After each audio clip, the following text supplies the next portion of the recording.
La comunicación está de moda. Todos nos nombran, todos nos dicen, todos quieren estar en la comunicación. Es en velocidad digital, pero la complejidad, lo político, lo denso, las preguntas están en el territorio y en la diversidad de saberes que nos habitan. En América Latina hemos construido una teoría de la comunicación con conceptos propios inscritos en lo popular, en el territorio y en las políticas latinoamericanas. Este tiempo que estamos viviendo nos lleva a nuevas escuchas, a pensar el mundo de nuevo.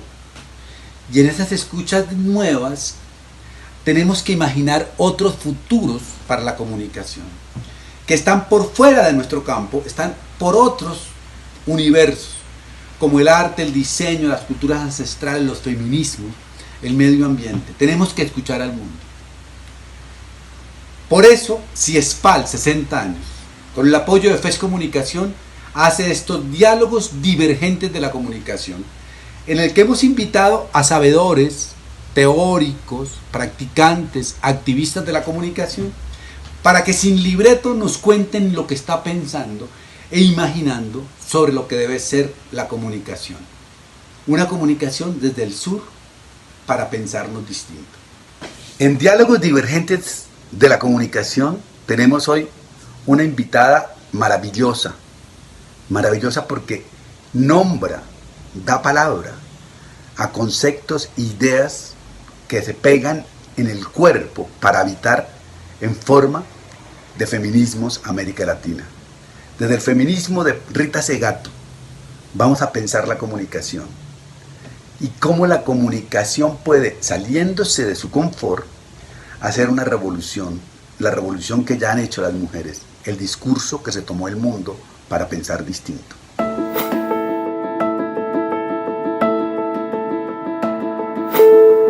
Muy buenos días, buenas tardes y buenas noches a todos, todas y todes quienes nos escuchan y nos siguen en todo el continente y en todo el mundo.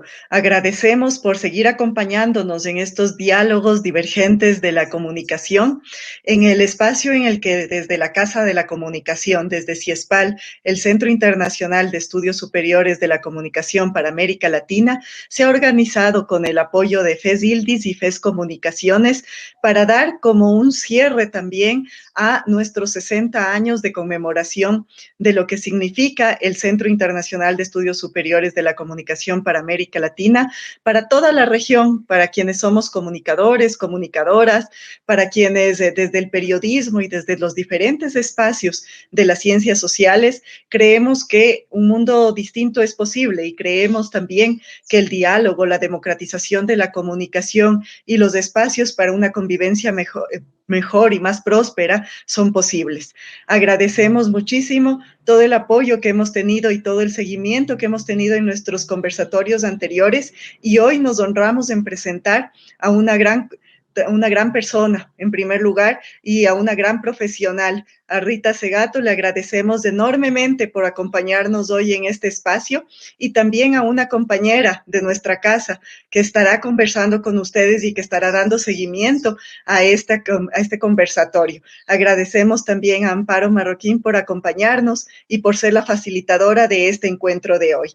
Así es que, sin más preámbulos, quiero dar el paso a Amparo para poder generar ya nuestro conversatorio y sobre todo la expectativa que hemos tenido por la compañía que vamos a tener hoy. Así es que, Amparo, muchísimas gracias a ti por acompañarnos, por ser hoy nuestra guía, nuestra entrevistadora de este importantísimo diálogo con Rita Segato.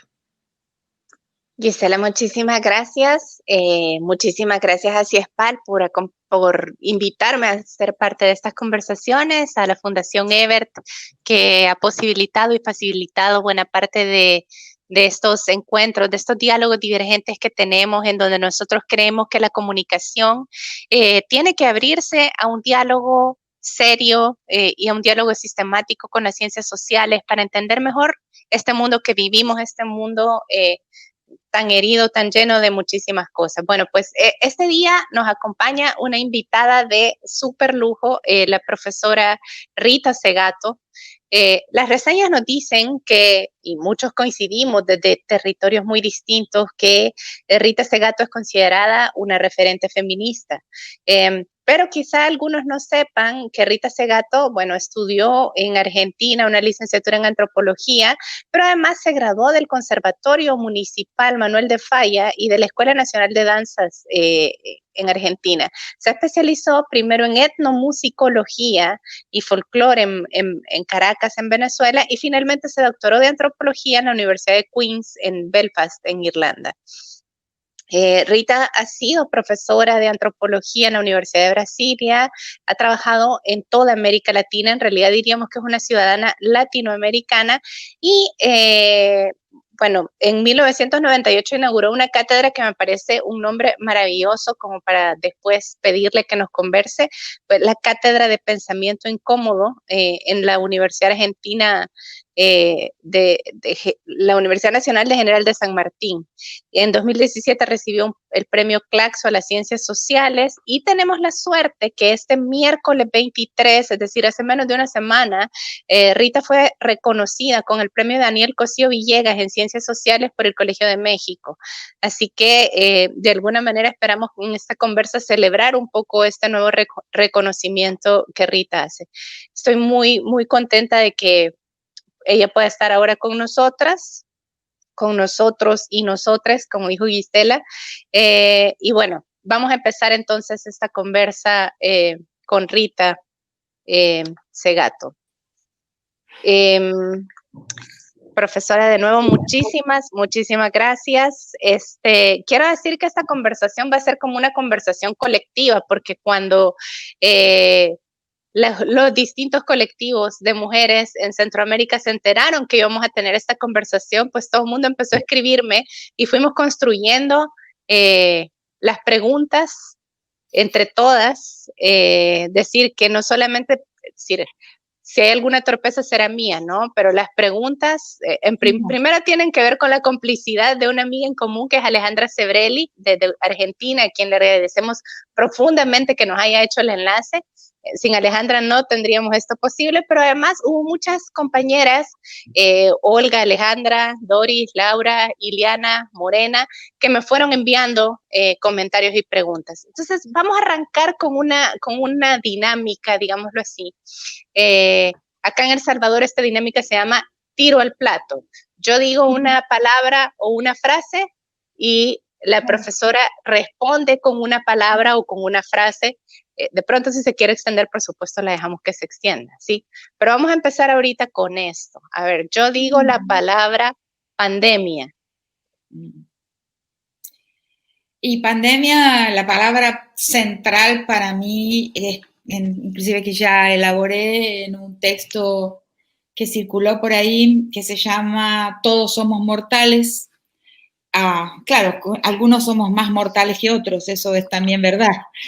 Pero todos somos mortales, ahí coloco en el centro de la cuestión la idea de incerteza, incertidumbre. Pandemia es incertidumbre y es una lección general de incertidumbre que llega en un momento único. O sea, esta pandemia es única, porque hay pandemias, ¿no? Desde la lepra en tiempos bíblicos, la pandemia...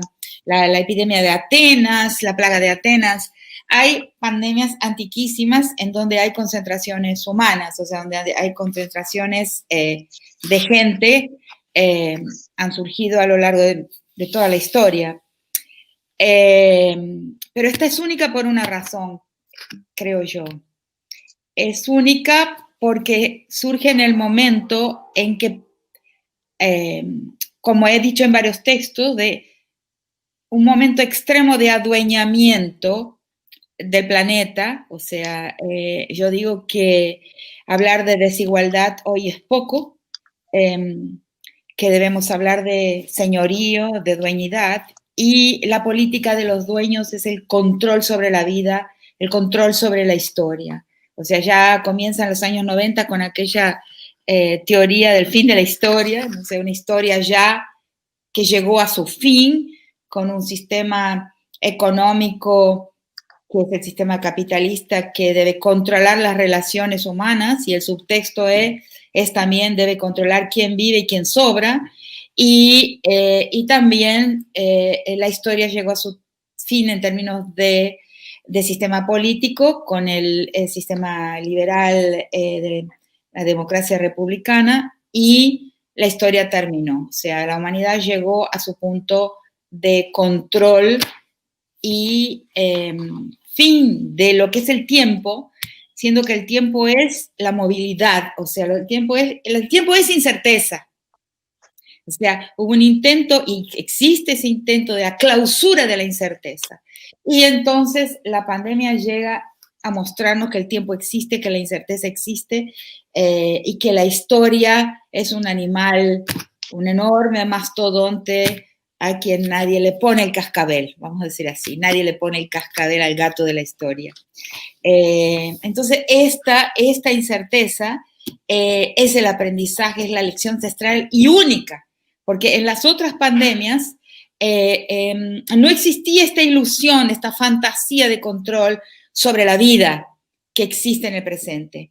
Y ella hoy sucede, acontece en el momento en que existe la fantasía del control sobre la vida humana y en general la vida, la naturaleza. Por otro lado, las otras pandemias que han surgido, no han sido pandemias, las otras epidemias que han surgido ya dentro de este periodo post-90, donde la ciencia, donde el mundo virtual, donde la inteligencia artificial han pretendido, digamos, cercar la vida, las que han sucedido en ese periodo post-certeza han sido pandemias muy localizadas, o sea, focalizadas o en territorios, África, no el ébola, o en comunidad, en colectivos, por ejemplo, el colectivo homosexual masculino, que fue el que más padeció el HIV, o sea, han sido cercadas o regionalmente o por colectivos particulares. Entonces, esta sucede mundialmente, globalmente, en tiempos de certeza, una gran lección. Eso es lo central. Hay otras cosas para decir, pero eso es lo principal. Excelente, gracias. A ver, si yo digo lenguaje inclusivo, lenguaje en general, pero lenguaje inclusivo, ahí ya vi la cara. A ver. Tengo pendiente porque pensarlo, tengo entre las cosas, entre la lista de las cosas urgentes para pensar, tengo esta idea del lenguaje inclusivo. Porque yo creo, o sea, hace mucho tiempo ya he discutido con una autora francesa, eso está en mi libro, Las estructuras elementales de la violencia, en algún momento de ese libro, la idea de que el género desaparecerá. Yo como antropóloga he visto, mi trabajo de campo más antiguo y más profundo ha sido una comunidad donde hay una transitividad de género, ¿no? Donde las personas, las he escuchado hablar diciendo, en aquella época me gustaba la criatura tal, y yo pensaba, porque era muy joven en esa época y venía de un ambiente muy conservador es un país muy conservador en las costumbres, y yo decía, uy, qué manera extraña de hablar de un hombre, una criatura, y después me di cuenta que era una criatura, porque no era un hombre. En aquella época me había enamorado de tal persona. O sea, un mundo de otra manera de entender la sexualidad y el género. Pero no había desaparecido el género. A pesar de eso, el género ahí en ese ambiente no estaba desaparecido. Existía para nombrar posiciones. No voy a entrar en eso porque ahí sería un artículo en sí mismo. Yo no creo que el género se va a neutralizar, pero sí creo que se va a volver transitivo, que no es lo mismo. O sea, no creo en el desaparecimiento de una posición femenina con todas las características que en la historia tiene la posición femenina, porque para mí masculino y femenino son dos historias diferentes que transitan entrelazadas y cuyos íconos son dos cuerpos, pero solamente los íconos de esas dos posiciones y de esas dos historias, porque un cuerpo puede estar colocado en la historia de los otros cuerpos, puede transitar hacia la otra historia, y eso lo ha mostrado la antropología, no ahora, no en la última década o 2 décadas de pensamiento feminista decolonial. La antropología lo ha venido mostrando eso de los años 60, sino antes, la transitividad de género en las sociedades no occidentales. Pero no significa que el género no existiese como posiciones denominadas. Por lo tanto, hace falta pensar un poco más sobre, y además si podemos mudar las reglas del lenguaje por un voluntarismo. Y ese voluntarismo obedece a un principialismo que para mí no son buenas posiciones, porque el principialismo obedece a una idea de superioridad moral. Yo voy a decir cuál es el principio y voy a decir cuál es el lenguaje. El lenguaje es una composición colectiva, ¿no? Que, como la historia, fluye de una manera o de otra, representando la realidad, o sea, siendo un espejo de cómo son las conciencias, de cómo es la conciencia y el inconsciente colectivo también, y no se puede normar.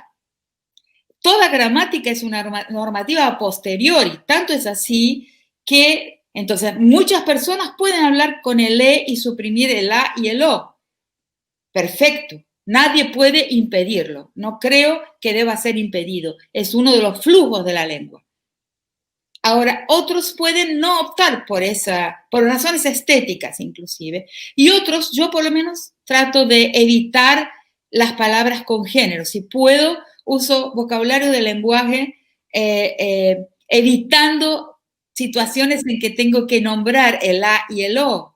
Y cuando los tengo que nombrar, digo A, O y E. ¿Qué quiere decir? El que prefiere permanecer en una masculinidad, en una posición dentro de esa historia de los hombres, claro, que tendrá que hacer adaptaciones, ¿no? Eso sí lo digo, la masculinidad tiene que cambiar por el bien del mundo, no solo por el bien de las mujeres. O sea, nuestro proyecto feminista, nuestra lucha feminista, no es en defensa de nosotras, es en defensa de algo mucho más importante, es en defensa de la humanidad. Feministas en este momento estamos pensando para el bien de todas, todos y todes, la totalidad de los seres humanos y de la vida. Entonces, yo prefiero el pluralismo. Mi posición ética, mi posición política pone el norte o el sur, si queremos decirle así. La meta de la brújula es el pluralismo. Entonces pueden existir los os, pueden existir las as y pueden existir los es. Esa es mi posición, pero como te digo, está en la lista de las cosas que quiero en las que quiero pensar más profundamente. Bueno, pues vamos a estar atentísimas y atentísimos y atentísimas a esa teorización que me parece que es clave, esto que estás señalando sobre la gramática, bueno, sobre estos temas que yo creo que a veces ocupan, me parece a mí, un lugar demasiado central en un debate que creo que tiene que ver más con otros temas que justamente tú y otra gente nos ha venido señalando. ¿Yo puedo decir algo? Sí, dale. Lo que importa es el debate. Lo que importa es el debate. El gran momento del presente nuestro, de las mujeres, es que digamos, si estamos perdiendo, si no hemos sido victoriosas en el campo de erradicar la violencia contra las mujeres, hemos sido enormemente victoriosas en otro campo, que es el campo discursivo. Estamos presentes en casi todo el universo de los discursos. Y eso es una gran victoria, una victoria inédita. Podríamos decir que esa es justamente una victoria que tiene que ver con el ámbito de lo simbólico, de la visibilización y sobre todo de las comunicaciones, ¿no? Que es justamente el tema que nos convoca hoy. Voy a usar otra palabra que también ahorita se insiste mucho, que es la de populismos. ¿Qué se te viene cuando yo digo esa palabra? ¿Qué te provoca ese tema? La verdad, muy sinceramente, me desagrada el tema. O sea, yo no lo toco, no lo hablo, me parece que acapara una cantidad de cuestiones, una cantidad de situaciones políticas, las unifica, las homogeniza inapropiadamente. No creo que, quizás a mí me interesa más hablar de fascismos. Okay. Y no de populismo, porque hay populismo de izquierda, populismo de derecha, y creo que eso coloca en segundo nivel un tema urgente y que no lo veo, absolutamente no lo veo representado en ningún debate. ¿Cómo es la estructura de clases hoy? ¿Cuáles son las clases sociales que existen en el mundo hoy? No hay un buen debate. Continuamos ahí. Uno de los problemas de la política hoy, yo no soy politóloga. Uh-huh. Estoy hablando como persona que le interesa el rumbo de mi país y el rumbo del continente y el rumbo del mundo. Pero yo creo que ha habido una gran transformación en el sistema de clases sociales y uno de los grandes problemas del campo crítico hoy en la política es que nos hemos entrenado en el pensamiento con el uso de clichés, consignas, y damos vueltas, revisitamos constantemente conceptos como consignas. Lo que nos impide completamente ver el presente. Somos ciegos para el presente porque el presente no más puede ser encapsulado, enclaustrado en las consignas que nos sirvieron por muchísimo tiempo. Entonces, una de esas consignas, aunque no es una consigna sino un concepto, una categoría, y una realidad también, pero en realidad acaba siendo una consigna porque por su carácter, por su estereotipía, por su enyesamiento, son las clases sociales. No podemos seguir hablando de burguesía, proletariado, es imposible. O sea, hay grandes signos de que la estructura de clases se ha transformado de una forma radical, se ha transformado de una forma incomprensible inclusive, ¿no? ¿Qué es, por ejemplo, que la gente diga hoy que cree que la Tierra es plana, que cree que el virus no existe, que la pandemia es un invento, que no cree en las vacunas? ¿Qué significa esto? Esto es una orientación, algo que nos orienta a pensar una distancia dentro de la sociedad, una distancia cognitiva, una distancia intelectual, una distancia ideológica y en valores dentro de la sociedad que es necesario comprender con términos nuevos. ¿Se entiende lo que acabo de indicar? Es una indicación porque es algo que también aflora muy centralmente con la pandemia. La pandemia, hay dificultades en controlar la cuarentena porque la gente no cree en la ciencia. ¿Cuál es la relación entre ciencia y estructura de clases? ¿Cuál es la relación? ¿Quiénes son los dueños? Los dueños hoy son burgueses. Se puede llamar a los dueños de la tierra, a los medios, a los dueños de los medios de comunicación y a los dueños, a los lords de la vida. ¿Se los puede llamar de burgueses? Basta la razón material de la propiedad sobre los medios de producción para denominar una clase social.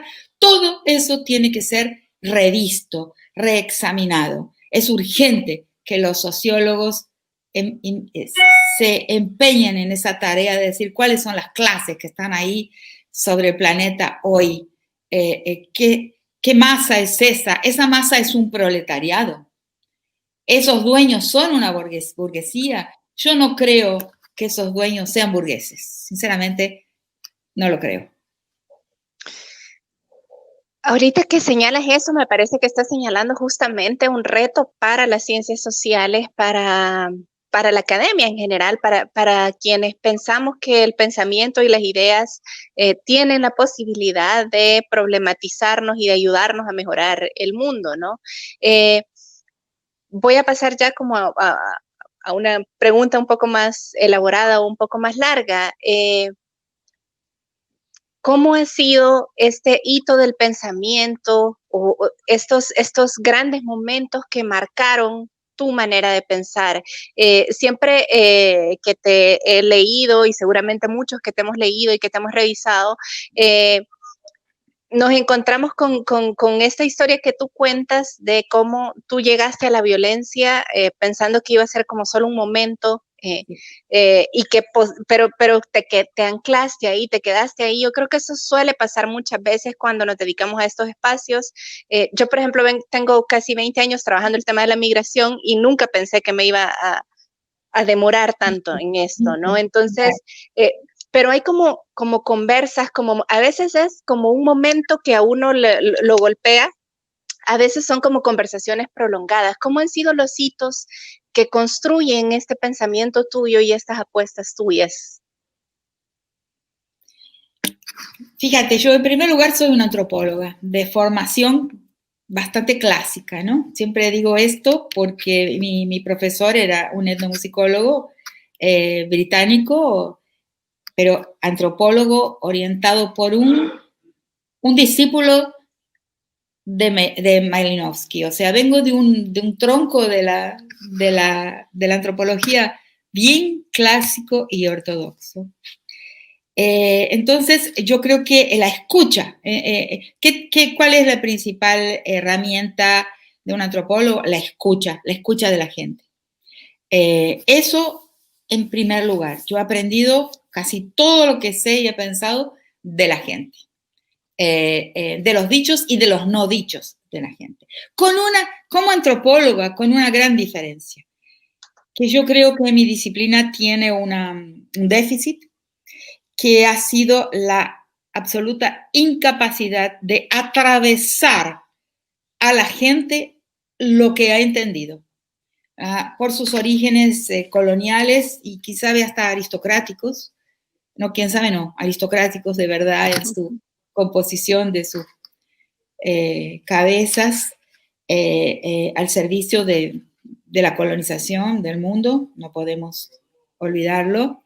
Se ha mantenido una disciplina muy disciplinarizada, en un corral disciplinar, y son muy pocos los antropólogos que le han hablado a la sociedad, a su mundo, a su tiempo, a su gente.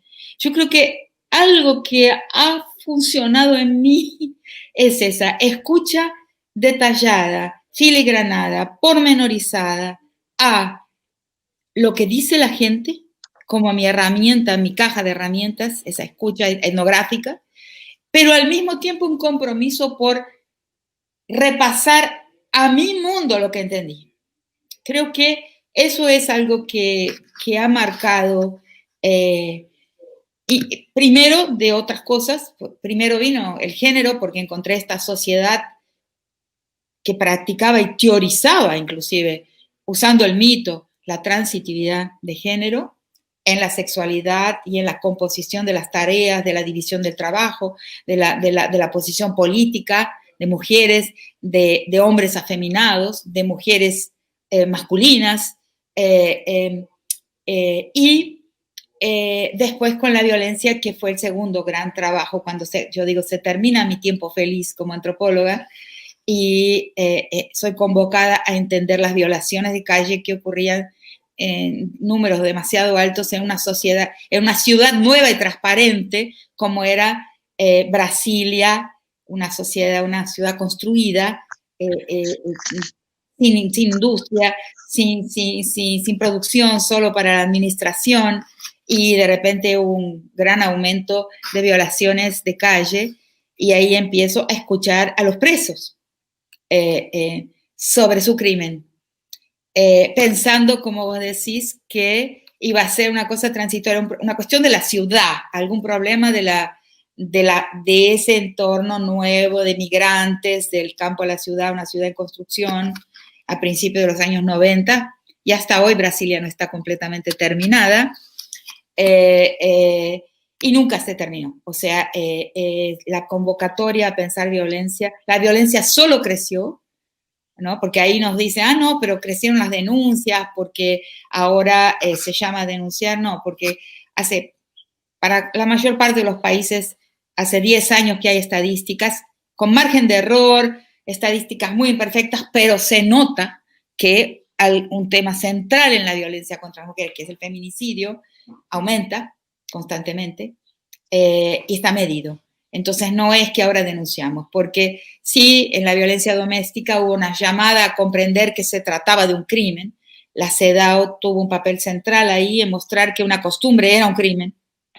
Y entonces sí hubo más denuncias, pero el crimen último, el crimen por excelencia, que es el crimen letal contra el cuerpo de las mujeres, aumentó todo el tiempo. Entonces sabemos que es un campo que nunca ha dejado de ser crítico y nunca pude abandonar, porque yo estoy todos los días queriendo pensar, pero claro, al pensar la violencia contra las mujeres se me ha abierto también un portal de comprensión del adueñamiento, porque el patriarcado es la primera pedagogía de dueñidad, de adueñamiento. El patriarcado es las bases, el cimiento.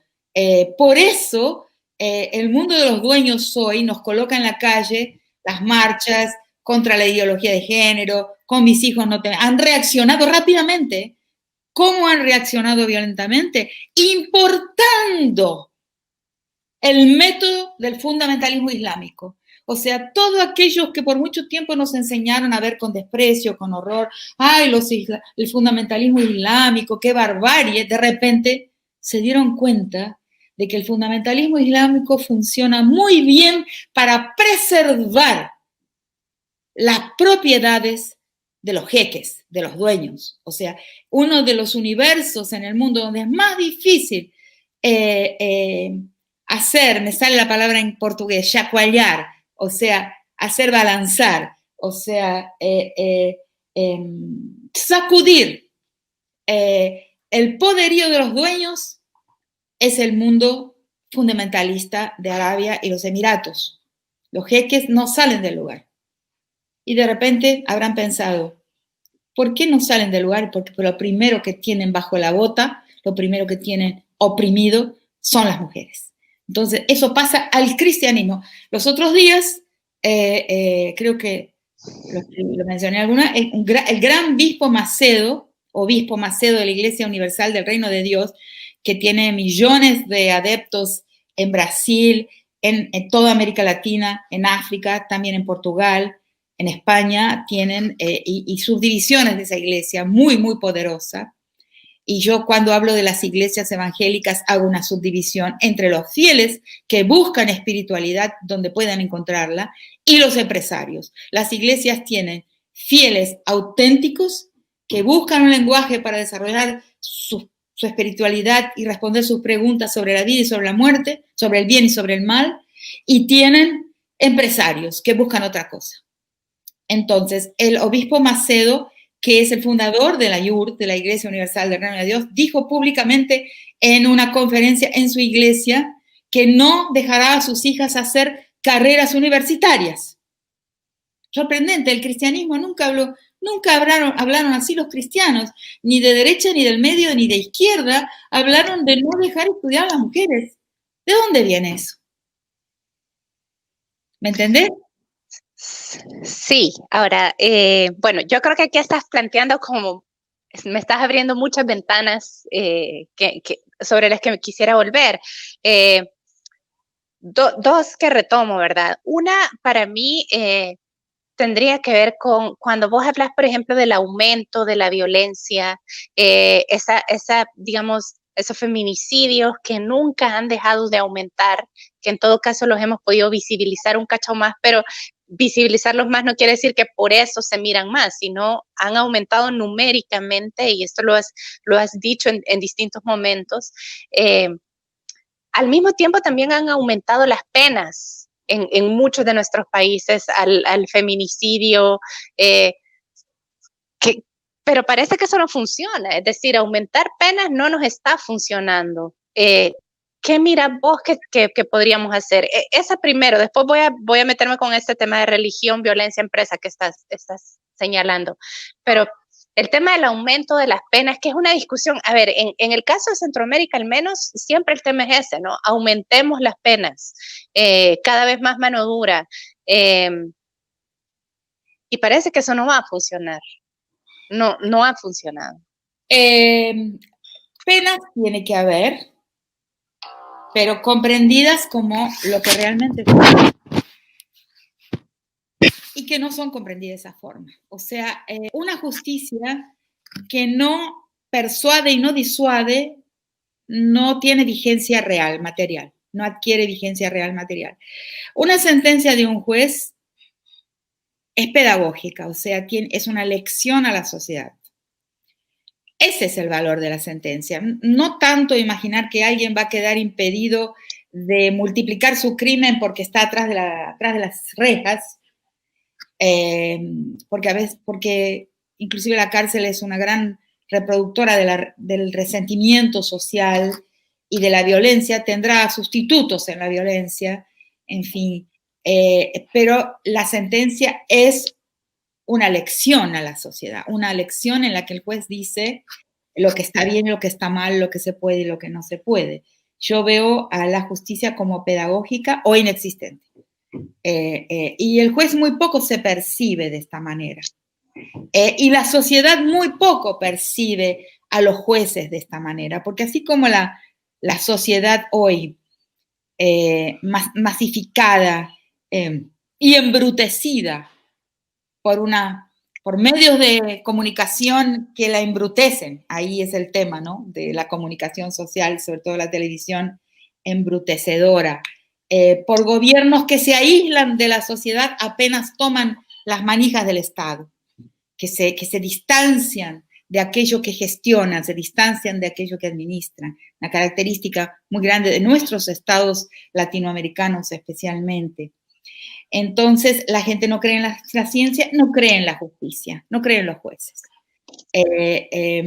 Entonces, ahí los jueces, por esa distancia que tienen con relación a aquello que van a administrar, que es la justicia para la sociedad, pierden su función social completamente y sus sentencias no llegan a destino, no tienen... no ejercen la influencia transformadora. Y ahí está el otro tema, el otro punto, que hemos concebido las respuestas a la violencia contra las mujeres y también transfóbicas y contra todo el grupo disidente de género LGBTTIQ+.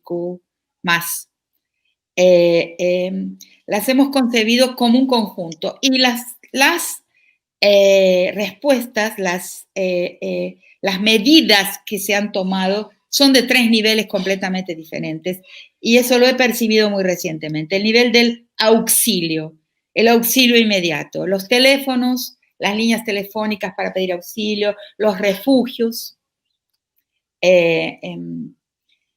los aconsejamientos inmediatos a las víctimas. Segundo nivel, los remedios, las medidas de remedio, que son las leyes, que son las políticas públicas, pero hay un tercer nivel del que nunca hablamos, que son los medios de transformación de la sociedad, Sin ese tercer nivel de los esfuerzos y un pensamiento aplicado a la transformación de la sociedad, ninguna medida de auxilio y ninguna medida de remedio va a llegar a destino. Van a ser siempre muy obsolescentes, de muy rápida decadencia, ¿no? Entonces, y ahí hay otra cuestión que he percibido muy recientemente. Y es que esas medidas de transformación de la sociedad deben ser aplicadas sobre todo a varones, sobre todo a la masculinidad. es la masculinidad lo que tiene que estar en el foco del pensamiento transformador. Nosotras las mujeres tenemos que estar advertidas todo el tiempo, porque muchas todavía no lo están, pero eso está llegando a destino, de lo que nos puede pasar, de los riesgos que corremos, de la manera en que los hombres ven a las mujeres, para qué las utilizan, qué significamos en el terreno simbólico de la producción de la masculinidad y la feminidad, y cuáles son, como dije, los riesgos que pesan sobre nosotras. Tiene que haber una formación y medidas y medios, instituciones de advertencia a las mujeres para que sepamos cuidarnos, preservarnos y generar políticas de cuidado de nosotras. Pero lo que debe ser transformado es la masculinidad. Y eso no nos hemos dado cuenta. Yo misma he tardado bastante en darme cuenta de esta importancia de colocar el foco en el desmonte del mandato de masculinidad. El mandato de masculinidad se ha hipertrofiado en la época de los dueños, en el mundo, en la era de los dueños, porque los hombres, la gran mayoría de los hombres, han dejado de ser dueños, han perdido la parcela personal de dueñidad que es el predicado de toda masculinidad, porque es un mundo adueñado, y solo les ha quedado la violencia, solo les restó la violencia como manera de espectacularizar y exhibir su capacidad de control sobre la vida, porque está monopolizada por cada vez menos concentradores del adueñamiento. ¿Se entiende? No, me parece fundamental todo esto que nos estás planteando. Mira, tenemos 270 personas conectadas de España y de toda América Latina. Leo algunos de los saludos que te están llegando. Saludos a la profesora Rita Segato, dice Karina Herrera Miller desde Bolivia, Camilo Molina desde Quito, Oscar Yupanqui desde Quito, Laura Forero desde Colombia, Deidamia García desde Bogotá, Diana Castillo desde Colombia, Nina Alejandro Martínez Arellano desde Ensenada, Baja California, Beifan Faisuri Ayala Mosquera desde El Chocó en Colombia, Adriana Álvarez, saludos desde Puerto Tejada en Cauca, grandiosa oportunidad. Paula Molino desde Bogotá, Colombia, Héctor Fabio da toda desde donde están, dice alguien, gracias por este espacio, desde Posadas, Misiones Argentinas, desde la UNAM, un saludo. Alfonso Gumucio dice que sigue pendiente de la conversación. Ana Lisset Mauricia Rodríguez, gracias por estos espacios. Giovanna Duarte desde Bogotá. Moncho Burgos desde Jujuy, saludos. Nélida Soto, saludos desde Argentina, dice Valentina. Ciencia, religión son corporaciones en general, son estructuras de clase, muy interesante. Néstor Moreno también, Laura Aguirre, que está desde México, también saluda y pregunta, Laura, que dónde ponemos toda esta rabia y este dolor de las víctimas. Bueno, tenemos muchísima gente que ya está empezando a interactuar y a hacer sus comentarios y a hacer sus preguntas. Me parece súper interesante. Creo que me diste casi que un graffiti para ir a pintar en las calles, que tendría que decir algo así como, ¿la justicia será pedagógica o no será? No. Sí, ¿verdad? Sí. Es decir, creo que ese es un elemento fundamental que a veces no terminamos de entender, porque pensamos la justicia más bien como una perpetuación de este proceso de violencia, es decir, como venganza, como revenganza.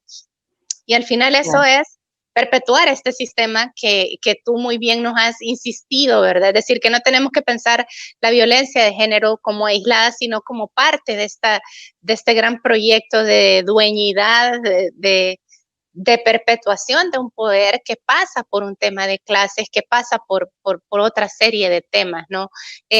Voy a añadir una pregunta más de estas que nos están llegando desde distintos lados. Estamos conectados desde la página de CIESPAL, desde la página de la Fundación Ebert, desde la página de la UCA de El Salvador y desde el canal de YouTube de CIESPAL.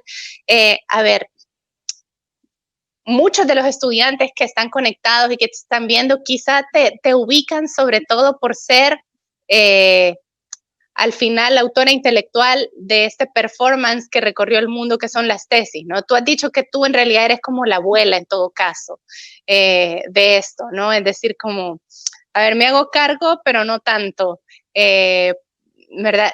Pero, digamos, ¿de qué maneras, pensando en esto de cómo colocar el dolor de las víctimas, pensando en cómo podemos propagar este tipo de ideas y de pensamiento que al final es a lo que le apostamos, cuáles son las mediaciones que para la profesora Rita Segato serían como sus preferidas? ¿De qué manera comunicamos? ¿Dónde colocamos estas apuestas y estas militancias? Si puedo decirlo así. Bueno, el tema de las tesis es un tema maravilloso. Puedo empezar a contestarte desde ahí. Yo admiro sobre todo de ellas muchísimo el bajo perfil que han mantenido a pesar del extraordinario éxito de su performance y de su canción, ¿no? Entonces yo procuré, inclusive porque estaba enferma cuando fue el momento máximo cuando apareció el fenómeno las tesis, de lo cual me alegro mucho. Creo que la enfermedad me amparó un poco de manteniendo eso que es central, o sea, que es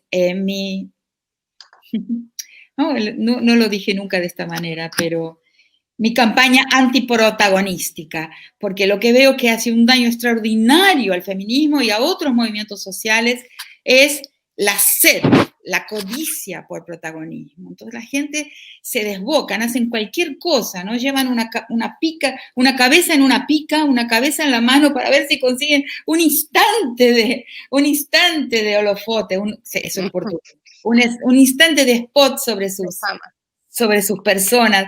Eso me produce un desprecio, un asco. Entonces me encantó de las tesis. Ellas salen con esa canción en desamparo absoluto por parte de los medios masivos de información, no las ayudan. La diseminación mundial del fenómeno de las tesis se da con ellas manteniendo su resguardo, su bajo perfil, y sin ninguna palanca mediática, ninguna propaganda mediática, y eso es algo extraordinario, es un fenómeno rarísimo que haya sucedido así. Entonces, yo también me mantuve en mi lugar, o sea, dando muy pocas entrevistas, muchas personas tuvieron mucha curiosidad, y solo me crucé con una de ellas en una única oportunidad, en Lima, en diciembre, en noviembre.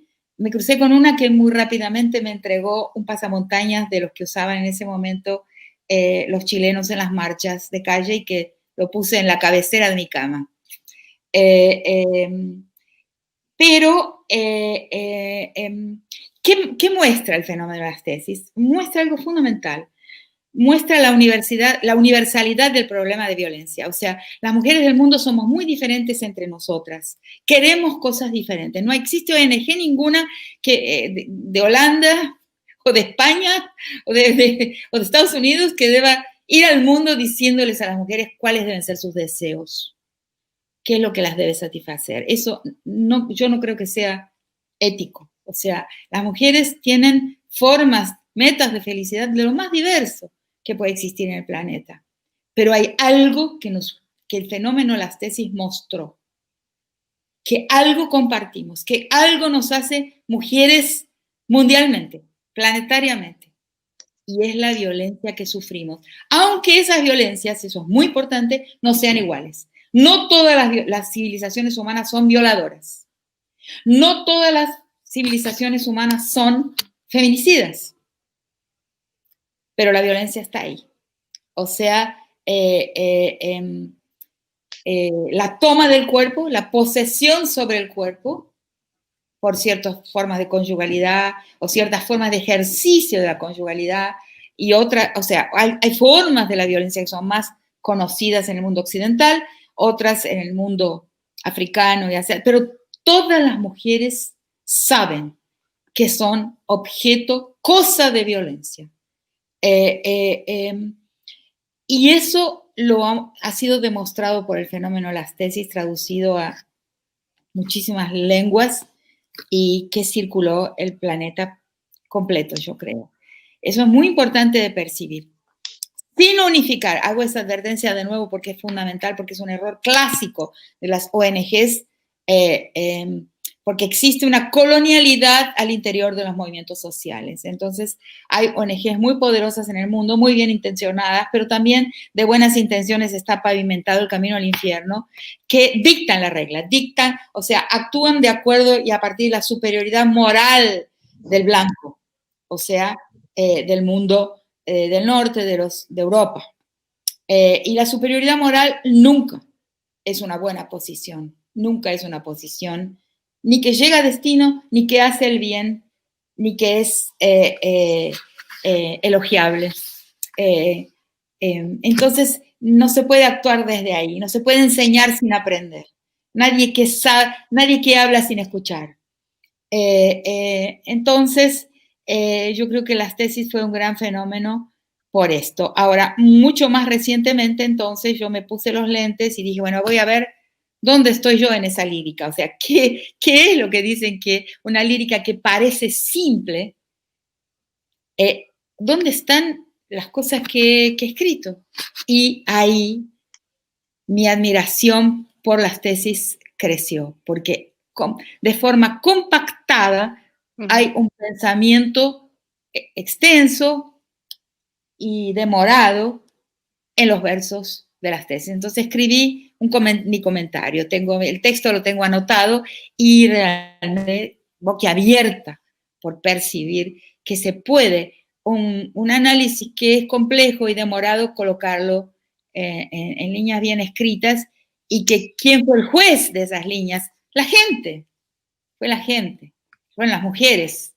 Las mujeres del mundo hicieron su evaluación y encontraron que ahí estaban dichas verdades que son esenciales, sustantivas, importantes.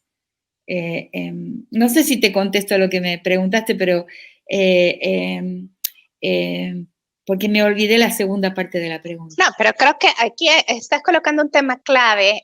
Lo que preguntaba era el tema de la comunicación, ¿no? Cómo comunicar. Y yo creo que una de las grandes paradojas que a veces enfrentamos desde comunicación es decir, es que si pongo esto en simple se pierde mucho. La gente tiende a decir esto, ¿no? Y lo que tú nos estás diciendo es, si uno sabe hacerlo bien y sabe escuchar, ponerse por debajo de eso que se ha hablado, podemos llegar a ser capaces de no renunciar a la complejidad, anclándolo en la vida cotidiana, haciendo que ese pensamiento que tú dices, ese pensamiento demorado, ¿verdad? Ese pensamiento prolongado, sea capaz de decirle muchas cosas a la gente, ¿no? Entonces, creo que las tesis de alguna manera podríamos pensar que es como una moraleja para las clases de comunicación, ¿no? De decir, a ver, no me venga a decir que es que lo que pasa es que porque es demasiado complejo y usted tiene que mantenerse en esas palabras súper de complejidad que en la academia solemos usar, ¿no? No me venga a decir eso porque lo puede decir de una manera sin renunciar a la contundencia del mensaje, ¿no? Y yo creo que, digamos, ese diálogo entre las tesis y tu trabajo nos permite esa lección, que yo creo que es muy interesante, ¿no? Voy a leerte algunas de las preguntas que están llegando muchas, y tú puedes, no sé, de pronto juntar algunas e ir comentando algunas cosas, ¿no? Toda la gente sigue agradeciendo, las que están conectadas siguen agradeciendo. Marina Casales pregunta y dice, bueno, a ver, ¿cómo podemos continuar o pensar desde el feminismo todos los procesos de asimetría, la violencia contra las mujeres, las identidades disidentes, sin una mirada punitiva y tratando de tener como horizonte la transformación social. Pancho, después Vox Studio dice, ¿cómo resistimos? Esta pregunta me parece local, pero profundamente universal, ¿no? Es alguien desde Colombia que dice, en Colombia están matando el disenso. A veces hay que pensar desde el exilio, morir en la lucha, van más de 300 muertos. ¿Cómo resistimos desde la calle? ¿Cómo le hacemos para pensar Colombia en este momento? Y María José dice, un gusto y un honor escucharla, Rita, al hablar del fin de la historia. ¿No sería eso darle la razón a esta estirpe de pensadores de la nueva derecha americana sobre todo? No es posible hablar del fin de las utopías, pero de la posibilidad de un mundo distinto. A ver, dejamos estas. Ya casi se nos está acabando el tiempo, pero tenemos 300 conectados, así que nos dicen que podemos seguir unos 15 minutos más. Entonces, contestamos estas preguntas y yo creo que tengo una pregunta de cierre y con eso vamos a ir terminando. No voy a terminar. La primera pregunta. Hay que comprender que, por lo menos mi feminismo, la manera en que lo comprendo, es que no se trata de un movimiento en que las mujeres se transforman en enemigas de los hombres, sino es un movimiento en el que las mujeres mostramos al mundo que es necesario destruir el patriarcado como sistema político. O sea, el patriarcado es un orden político que se disfraza de moral y de religioso, pero es solamente un disfraz en discursos morales, de costumbres y religiosos. Lo que es un orden político de dominación. Entonces, los hombres, en mi pensamiento, como he dicho muchas veces, los hombres también son víctimas de ese sistema político. Y es muy importante, y muchos lo comprenden. En el momento presente tenemos una gran transformación de la comprensión de los hombres de su situación. Ahora, de comprender a transformar hay un tiempo. Y ese tiempo está llegando. Esa es la desesperación de los dos. Si uno ve el carácter vertiginoso en que se han puesto esas marchas en la calle, con estandartes de las formas fundamentalistas en sentido islámico de la cristiandad, rápidamente para intentar frenar lo que estamos comenzando a comprender, nos damos cuenta de lo crucial que es la lucha contra el patriarcado, porque el patriarcado, y eso va a responder a la segunda pregunta, que es la pregunta sobre Colombia, porque es el patriarcado que le da los recursos de reclutamiento, quien permite que las fuerzas de lo que llamo la segunda realidad, del segundo estado, le llamé en mis textos sobre Ciudad Juárez, después en las nuevas formas de la guerra lo voy a llamar la segunda realidad, ¿dónde recluta? ¿Dónde recluta la mano de obra dispuesta a morir pronto, a morir mal?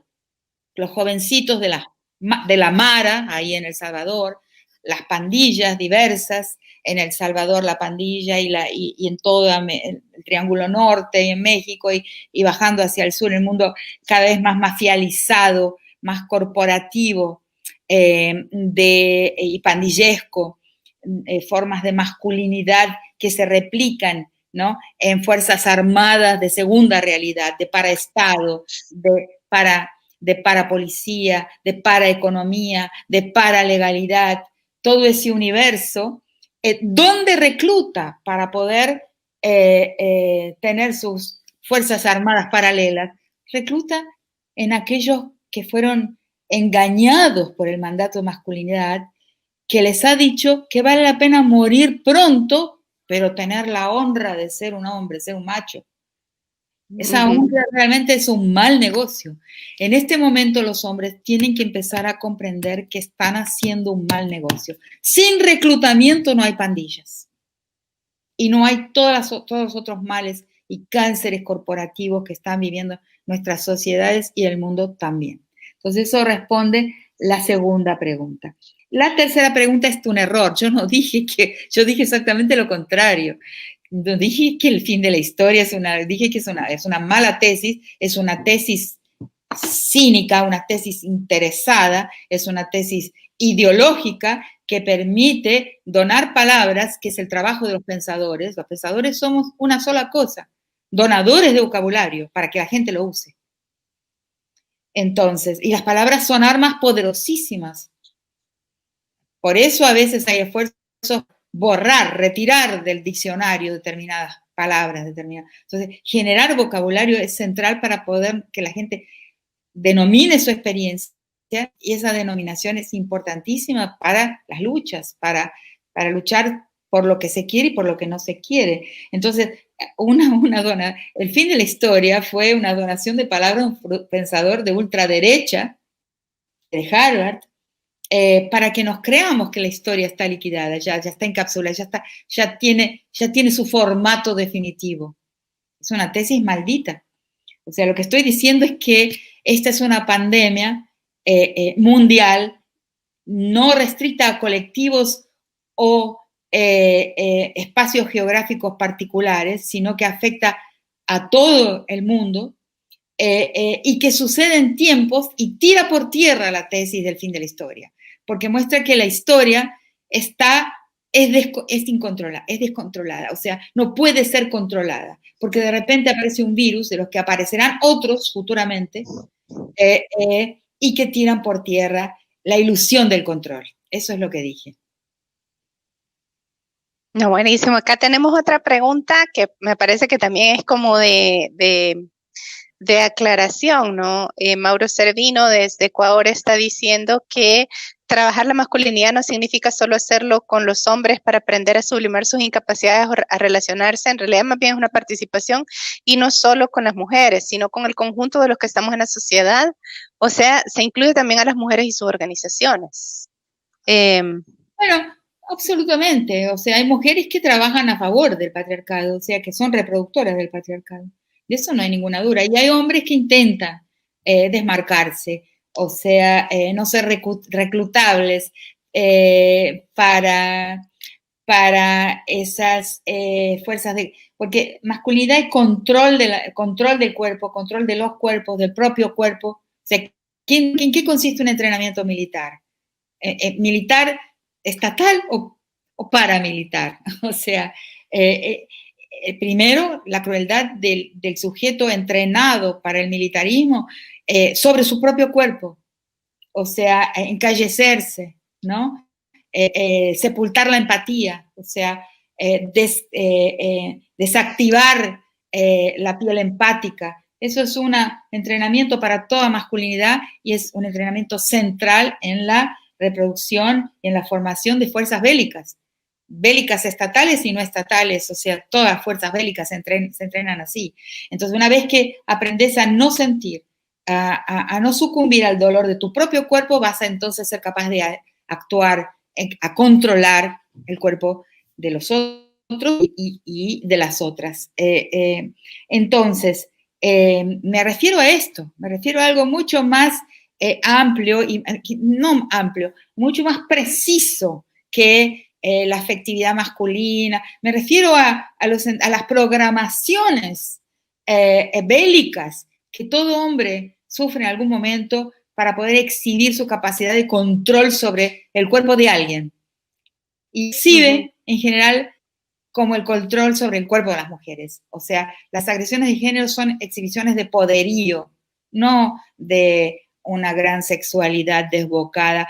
Hay casos, por ejemplo, en el peritaje de Guatemala me encontré con evidencia de que algunos miembros de las Fuerzas Armadas que venían de pueblos indígenas tuvieron que ser entrenados para violar. O sea, no todo hombre es un sujeto violador, pero la capacidad, el mandato de violación, es uno de los mandatos que sufre el niño, el adolescente, el joven, para poder decirse hombre frente a los ojos de los otros hombres. Entonces, eso es lo que tiene que ser desmontado. O sea, porque eso hace que la verdadera sexualidad como relación desaparezca. ¿Qué es lo que ha acontecido? ¿Qué es lo que le está sucediendo a la humanidad. ¿Por qué la sexualidad se está volviendo cada vez más perversa? Porque la sexualidad como relación está desapareciendo. Los psicoanalistas dan fe de los problemas que tienen, hombres jóvenes inclusive, a veces en la faja de entre 20 y 30 años, con su sexualidad. Todo eso es un solo entramado que debe deshacerse, y se deshace cuando dejamos de entender la masculinidad como un mandato de control sobre la vida, un control sobre los cuerpos. El propio cuerpo del mandado, ¿no? Que aparece, como dije, encallecido, ¿no? Aparece torpe con relación a su posibilidad de sentir y de ser empático, y luego se vuelca como una exhibición de su capacidad de control sobre el cuerpo de las mujeres, que es la manera en que se exhibe la masculinidad. Ahorita que estás señalando esto, solo quiero hacer, esto que estás diciendo me devuelve al tema de la religión que estaba señalando antes, ¿no? Y estaba pensando, voy a decirlo en voz alta a ver si esto es así, ¿no? Pero tengo la impresión que podríamos hacer una lectura en el caso de Centroamérica, sobre todo de las pandillas. Yo sé que tú has estado mucho por acá y has estado en El Salvador, en Guatemala, has visto lo que está pasando. Las pandillas, sobre todo recientemente, la única posibilidad de salir de la pandilla o de no estar en la pandilla es que tú entres a la iglesia evangélica más pentecostal, digamos. Sería en el fondo, estoy pensando ahorita, aparentemente salir, pero en realidad mantenerte en este ámbito de dueñidad, ¿no? Es decir, si pensamos, en este caso la religión no es una religión que realmente te permita salir. Si la pandilla te permite salir hacia esta religión es porque en el fondo estarías prolongando, ¿no? Eso me la dio una vez el director de disciplina de la cárcel de Brasilia, llamado evangelista él. Cuando empecé en mis estudios de violencia masculina y entrevistando a los presos de la cárcel de la penitenciaria de Brasilia, un día el director de disciplina me dijo así: mira, las iglesias acá son la cárcel dentro de la cárcel. Nosotros podemos controlar esta población carcelaria porque tenemos a las iglesias adentro. Lo dijo todo, lo dijo completamente todo. O sea,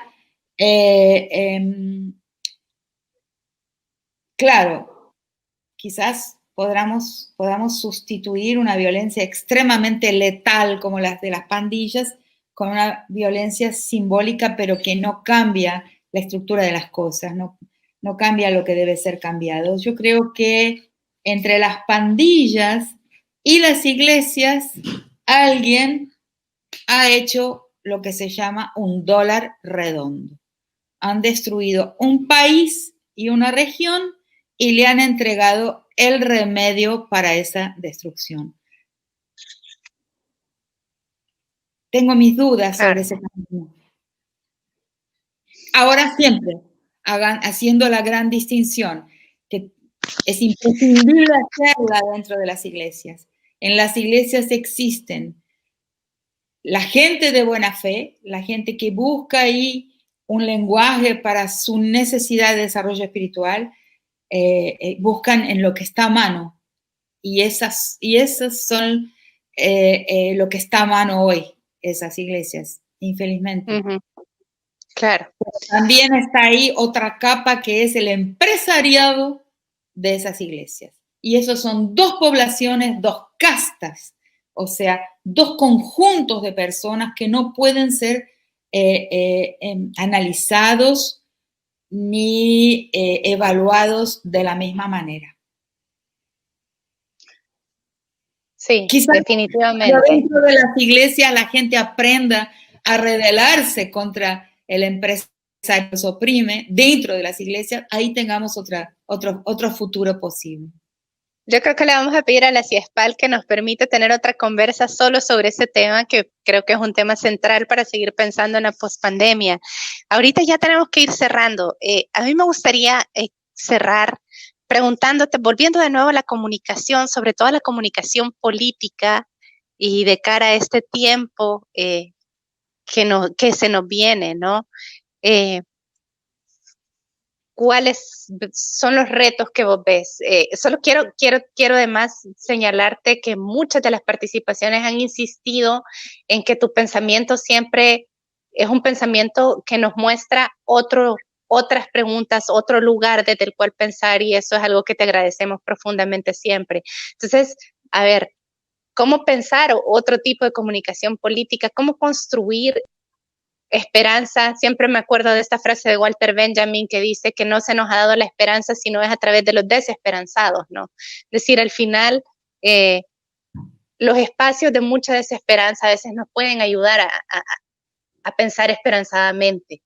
¿Qué nos podés? Mira, el problema de los medios hoy es catastrófico, es catastrófico.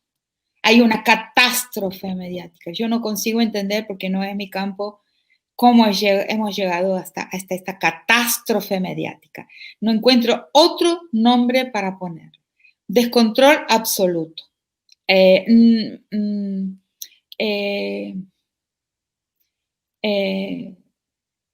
Claro, existen los medios alternativos, las listas maravillosas, que son las que realmente nos informan. O sea, lo que llamamos medios, la comunicación social, donde trabajan los periodistas asalariados, ese camino está destruido. Es un problema muy serio porque es ahí que se forman las personas. Y no sé decir, bueno, analicemos lo que funcionó.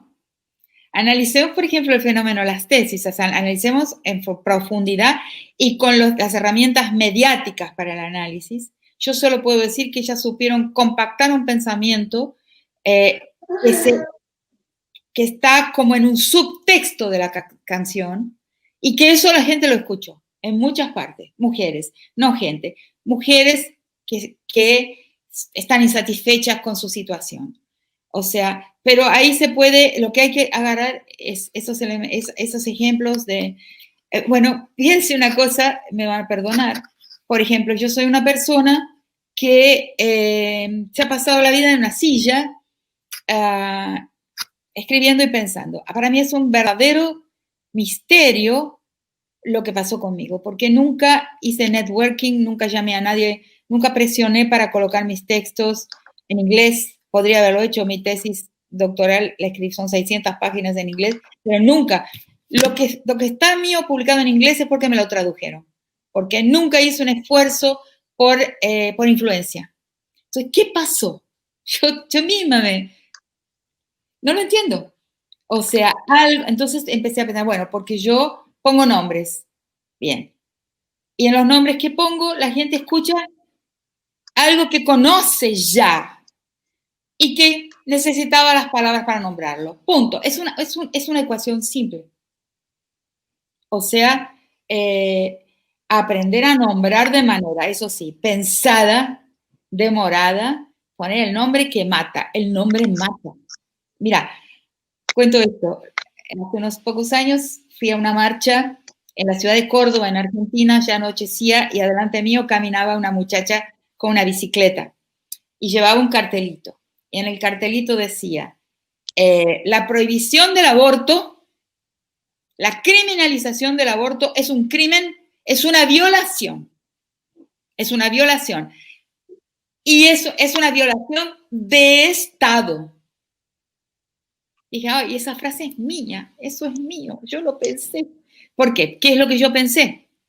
Yo pensé, obligar a una mujer a tener un pedazo de carne que no quiere dentro de su cuerpo es idéntico a una experiencia de violación, que te obliga a tener un pedazo de carne dentro de tu cuerpo que no deseas tener dentro de tu cuerpo. Entonces, la prohibición del aborto es una violación, pero la peor de todas las violaciones, porque es una violación de Estado. Y lo digo sabiendo que hablo con una salvadoreña. Claro, y me encanta que digas eso en el Día Internacional de la Despenalización, en en efecto con una salvadoreña estando en este país como está, que ya sabemos. Que un hombre se imagine tener dentro del cuerpo un pedazo de carne que no es una persona.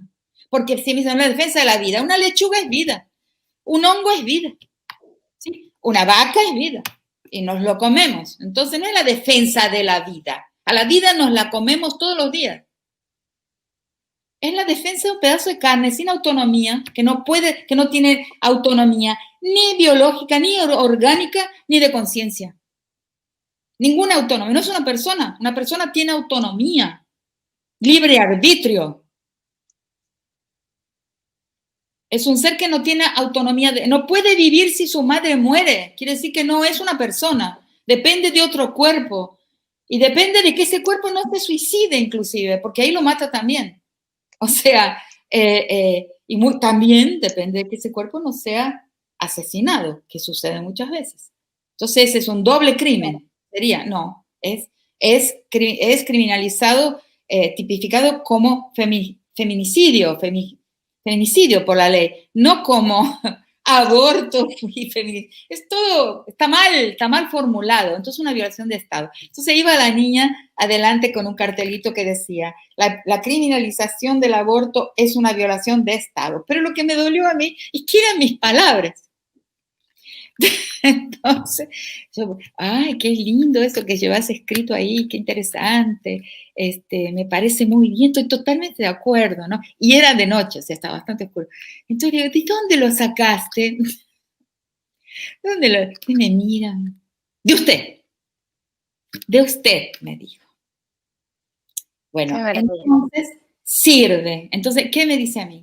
Pensar demoradamente, porque yo hace 25 años, más de 25 años ya, que pienso violencia, más de 25 años. Antes de eso pensé género en una sociedad sin violencia de género, como era esa sociedad con transitividad de sexualidad y de construcción del género, una sociedad muy otra, como es el candomblé de Recife, en el norte de Brasil, que me enseñó mucho, me transformó mucho entender esa otra manera de estar en el género y en la sexualidad. Entonces, pensar y colocar nombres es muy importante y llega, como llegó en las tesis y como llegó en este cartelito que te acabo de relatar, el caso de este cartelito en la marcha de un 8 de marzo. Genial. Rita, preguntan si hay alguna manera de seguir cursos tuyos online en este tiempo post-pandémico. Yo hablo prácticamente 1 o 2 veces por semana así, por Zoom. Entonces, que te googleen y que busquen y que vayan encontrando. Excelente. No quiero hablar tanto más porque necesito sentarme a volver a pensar. A pensar demoradamente. Demoradamente. Muy bien, pues de verdad, muchísimas gracias. Ha sido un honor, un gusto que puedas sentarte a conversar con nosotros y a dejarnos a nosotros pensando demoradamente a partir de todas estas provocaciones que nos estás planteando. De nuevo, muchísimas gracias a todos los que se han conectado, a Ciespal, a la Fundación Ebert, a Iván, a Pancho, a Gisela, a Omar, que han estado ahí pendientes. El próximo lunes 5 de octubre nos toca la conversación con Apauqui Castro de la CONAIE de Ecuador. Va a estar conversando con Omar Rincón. Así que les esperamos a todos. Muchísimas gracias de nuevo.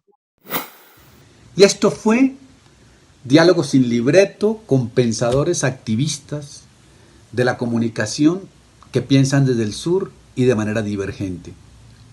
Los esperamos en el próximo capítulo para seguir pensando en divergencia y sin libreto. Y recuerde, Diálogos Divergentes de la Comunicación es un proyecto de Ciespal, 60 años, con el apoyo de FES Comunicación. Hasta pronto.